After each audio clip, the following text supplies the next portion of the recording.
Now there's a question here about how much, if any, does the issue of race factor into this interpretation of this play? Who wants to start? I'll start. I don't think as an actor I ever really, this was a role I ever considered for myself.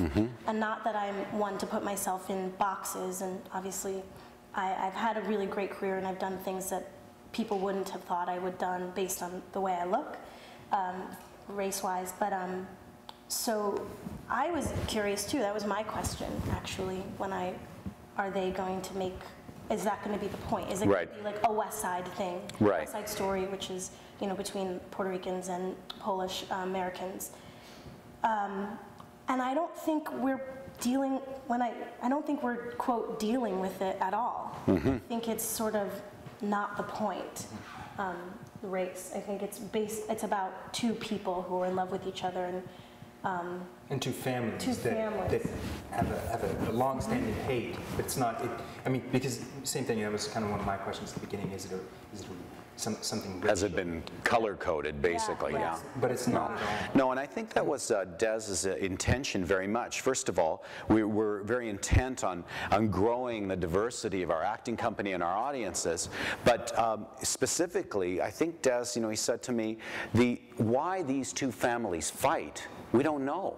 There's nothing given that makes it obvious, right? So to reduce the play to giving a specific thing that draws them apart is to make it less meaningful to the fact that we have squabbling and fighting and hatred and for all sorts of reasons all over the place. So Shakespeare leaves it ambiguous, and Des has done that too. Which helps make it timeless as the play as well, because the only clues that we get about this ancient, you don't get anything more than an ancient grudge. So it, you know, it can be interpreted over and over again. Absolutely.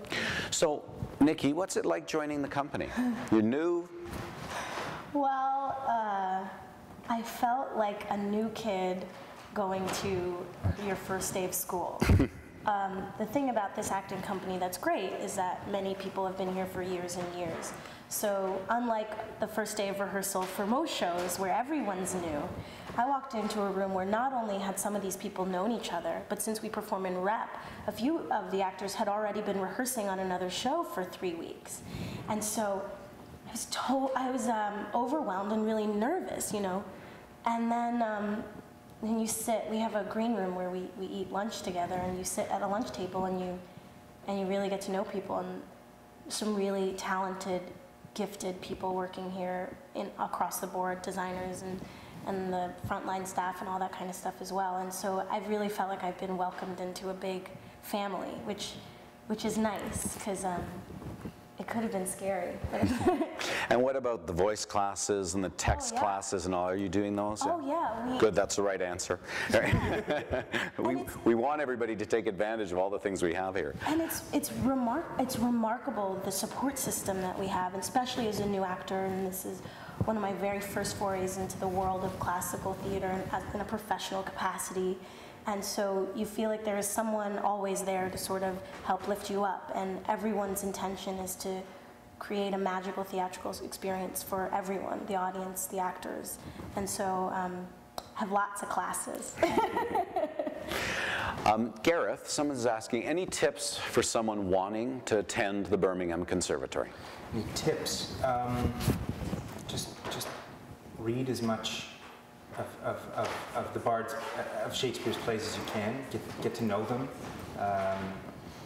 and if you have the love for it, I mean that's the main thing, is to nurture that love for Shakespeare, because through that, you know, it's kind of hard to say do you have talent or not, but work ethic is a big thing for me as well. How I got here. That summer before I auditioned, I was working my audition pieces every day, religiously, almost to the point of forgetting them because I'd worked them so much. And then I threw them out the window, I think the day before my audition. I said, nope, I'm not going to do those, I'm going to do these. But so work ethic, I would say, yeah. All right, here's a question about the actions that Romeo undertakes. You know, sometimes Shakespeare's heroes, like Hamlet or Romeo, are real effective killing machines. They're very nice boys who happen to kill a lot of people by the end of the play. So there's a question, as an actor, do you try to justify Romeo's actions, such as killing Paris and Tybalt, to better understand him and portray him? I mean, as every Shakespearean character, there's an evolution, and one thing that we've been discovering is the use of the word boy and calling Romeo a boy and youth and young.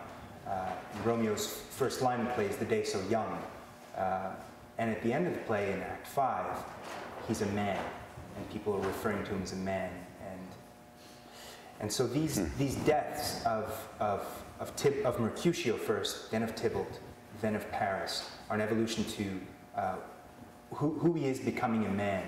And when he talks about Juliet's beauty making him effeminate and softening Valor's temper, it's another step towards manhood.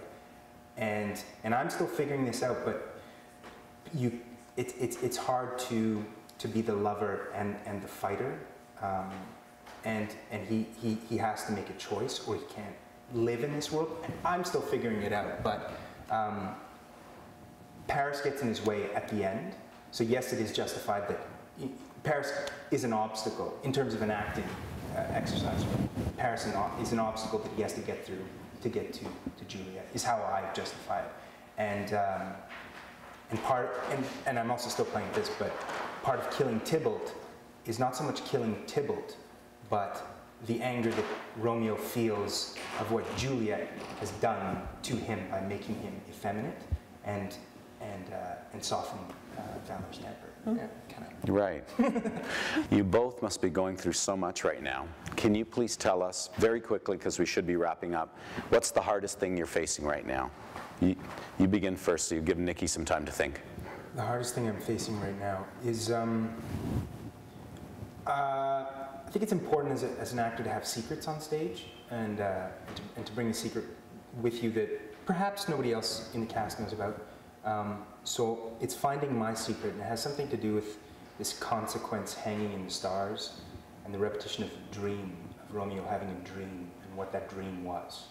So that's where I'm at right now, because I think that's a key for me, for the arc of my character, figuring out what this dream is, or what this consequence hanging in the stars is. Nikki? Other than homesickness, my biggest challenge, I think, is really finding Juliet's quiet confidence, and knowing what that is. And I have lots of technical obstacles, working for the first time in a very long time without the aid of microphones here. We don't, which is amazingly freeing and totally scary, because you want to make sure, especially when you're doing Shakespeare, that everyone hears every word, which is why I'm working with the voice coaches. And I'm learning, I'm really learning to trust the text. And Shakespeare tells you everything you need to know if you know where to look. And I'm really having a great time sort of exploring what he's given me and what that means for Juliet, and what that means for me, and what that means for the world that we live in, because it really is a timeless story, and he's a great teacher. So thank you both very much for doing this. Nikki James as Juliet, Gareth Potter, our Romeo. Thank you for joining us. Next week, we're going to be going to the Music Man, and we're going to be backstage with Patrick Clark. And Patrick, who I saw earlier today, is making the most beautiful costumes. So we'll get a chance to look at all that. He's going to talk to us about the difference of designing for Shakespeare as opposed to designing for musicals. Now, and remember that these webcasts are now live, but they are archived. So you can tell your friends about this, and they can look at our web site. And finally, tell your friends. We want more people watching these things. Thank you very much for joining us, and we'll see you next week.